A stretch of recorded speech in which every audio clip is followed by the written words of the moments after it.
Okay. Hi there, everyone. I'm just like to introduce myself with regard to future seminars and also my consulting practice. So, my name is Ian Trousdell, and I was born in England, actually half an hour's drive away from Emerson College, which I came back to later on, in Sussex in 1951. And when my family decided to come over to New Zealand, I was just 6 years old. So I grew up in New Zealand and didn't go back to England until 1974, where I went to Emerson College to study. And I ended up being there for nearly 4 years. Worked with Francis Edmonds and John Wilkes, who were my main mentors. But it was such an extraordinarily wonderful time with young folk from the 1970s who chose to study anthroposophy and Rudolf Steiner's spiritual science and to get involved helping the world. So we had over 30 different nationalities, 250, 300 people each year.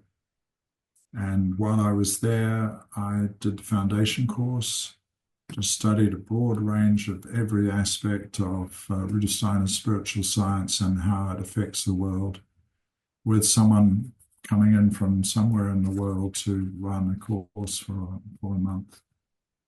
And then we had arts and crafts during the rest of the day and studies on philosophy and natural science. So over a 4 year period, I did a teach training course. I did a sculpture course in natural science and studied all the arts. I was already a violin player, so I was doing music composition and playing violin with Julian Pook and in choirs. We did trips through Europe to see all the art and in a choir singing in major cathedrals, just impromptu. It was a wonderful time. And at the end of that, I came back to New Zealand to teach and help started the Rudolf Steiner School in Wellington. Taught there for 4 years.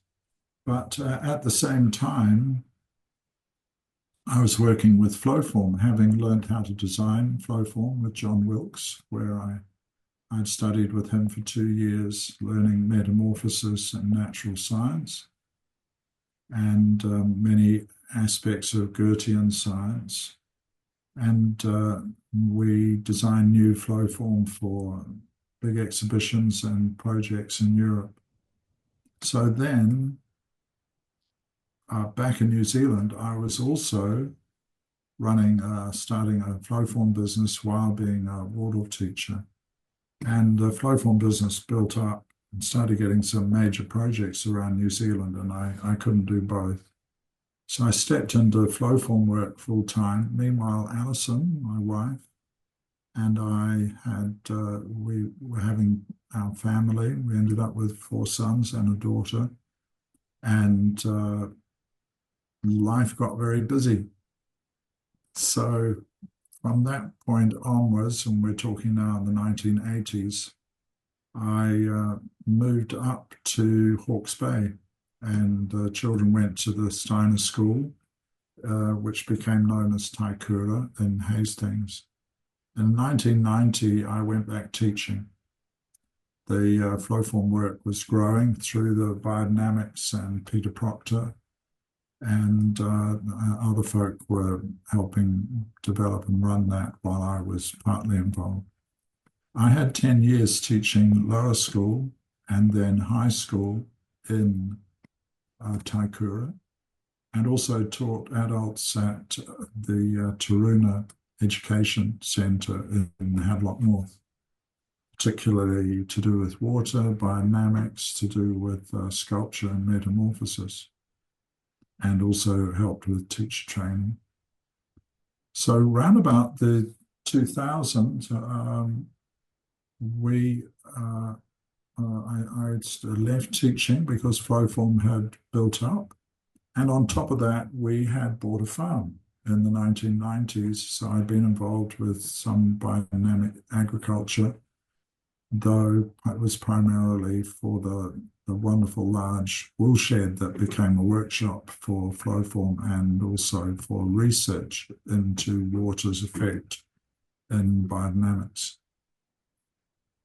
Children were growing up and leaving home, and I was back in touch with John Wilkes, who wanted a successor. So from 2006, I was traveling back to Emerson College and having time with John, but also for Flowform going to Asia and working in projects around the Pacific Rim.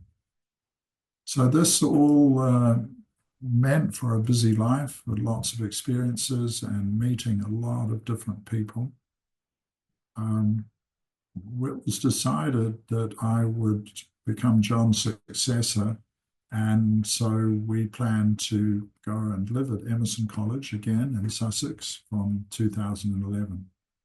And sadly, 2 weeks before we were due to arrive, John died after an operation for his heart, which had been a lingering problem for some years. So when we arrived, we had a lot to do. We basically, Ali and I and colleagues helped to establish the work that John had started at Emerson so that it was firm and able to be self-sustaining in the Foundation for Water building there.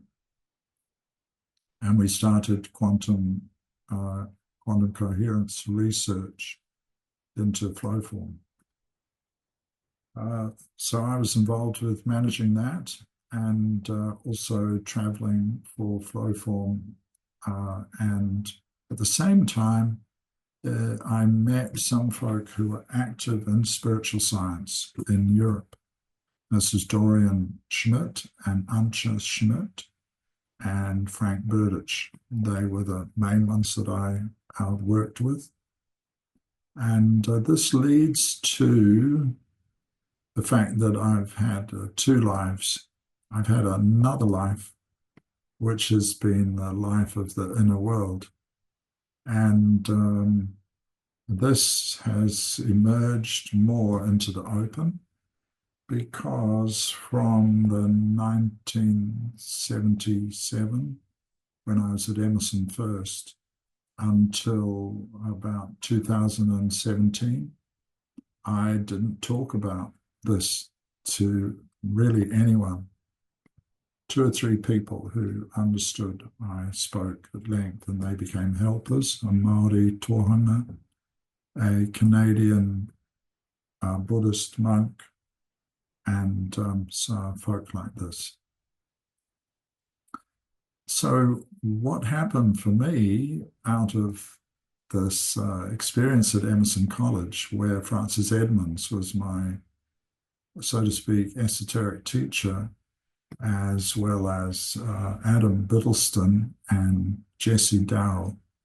There were people at Emerson who had developed the capacities Rudolf Steiner had spoken about, which is their ability to see way beyond the physical world and enter into higher dimensions of the etheric or energy worlds, of the astral or consciousness, soul worlds, and the spiritual worlds, which are the worlds of being. And they could do this with their eyes open and also in eyes closed meditation and carry out a busy everyday life, especially Francis Edmonds, who was extraordinary in his founding and inspiring everyone at Emerson College. So during 1977 through to 79, I basically went through all the experiences that Rudolf Steiner notes in Knowledge of Higher Worlds, his book. And so it wasn't a study process for me, it was direct experience, and it was powerful and had deep effects on me. So I spent a good 10 or 15 years integrating those experiences so that it became a harmonic within me, because the unconscious world opens up. And this unconscious world is the superconscious, where spiritual beings and your own higher self become conscious, or the everyday person becomes conscious of them, because of course they're already conscious, super conscious in themselves. But my everyday person began to know them and experience them as part of who I was. By them, I mean my higher self, but also the greater guardian, who is the source of all human beings' spirit essence. And then the subconscious reveals itself. And this can be quite primitive, but it needs harmonizing and helping. So I had to learn techniques, which Francis Edmonds had pointed out to me in advance, knowing where I was heading before I did. And also in the writings of Rudolf Steiner. So this all needs harmonizing, what's called the double. And others talk of it, Jung and especially Roberto Assagioli. So they were all very helpful. The folk there at Emerson, who were teachers who had already been through these experiences, were also very helpful, giving me pointers. The third area of the unconscious is the world around us, which starts to speak to you in its out of its spiritual essence. So all of this was a challenge for me, and my task during those years, decades afterwards, was to integrate all of this while I carried on that busy life without people basically noticing that my perceptions of the world were pretty different to what they had been before, and different to what many people have within the normal life. So over that time, it gradually became more harmonic. Perceptions, I started to make more sense of them. And when I got to Emerson, I had a strong feeling I was going to meet some important people there, because Francis had died, Anna Biddleston had died, Jesse Darrell, Lionel Elan, all these folk had passed on. And so, yes, that's where I met with Dorian Schmidt, Antje Schmidt, Frank Burditch, and started to do courses with them, because I was percept rich, but I needed more concepts to orient myself within these worlds, or higher dimensional worlds, which are all around us. They're not somewhere else. They just require a different form of perception. During that time, I started writing my poetry, which is a book called Some Poems for You. And those poems were for the greater guardian, for the universal self, who is in everyone. So Some Poems for You is for every person and their essential being. And I started to give talks as well. That's a longer story, but through meeting someone who wanted me to help, she said I had to start to give seminars and couldn't keep on hiding. So this is basically after 40 years of feeling I always had to do more work. I had to get better at what I was working on inwardly. And her name is Nana Wu from Korea, South Korea, who really brought me into the world with regard to these capacities. And they keep on developing. And so since 2017, I've run maybe 40 seminars in Europe mostly Britain, but also in Dornach in Switzerland once, and also in China and in New Zealand, and have worked with about 1,500 people face to face, teaching them what I think anthroposophy actually is, which is a way of knowing, not just a body of knowledge where people do good things. That in itself is wonderful. But I'm sure Rudolf Steiner wanted anthroposophy as a way of knowing, which is to develop intuitive capacities and apply them to your everyday life. So I started writing a book in 2021 or 2020, I forget, and it was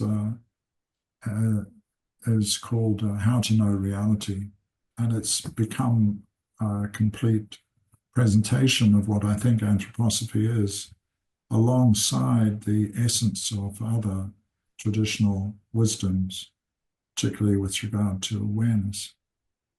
So that's my life so far, and I look forward to more decades so that I can continue with this work. Okay, signing off. Thank you.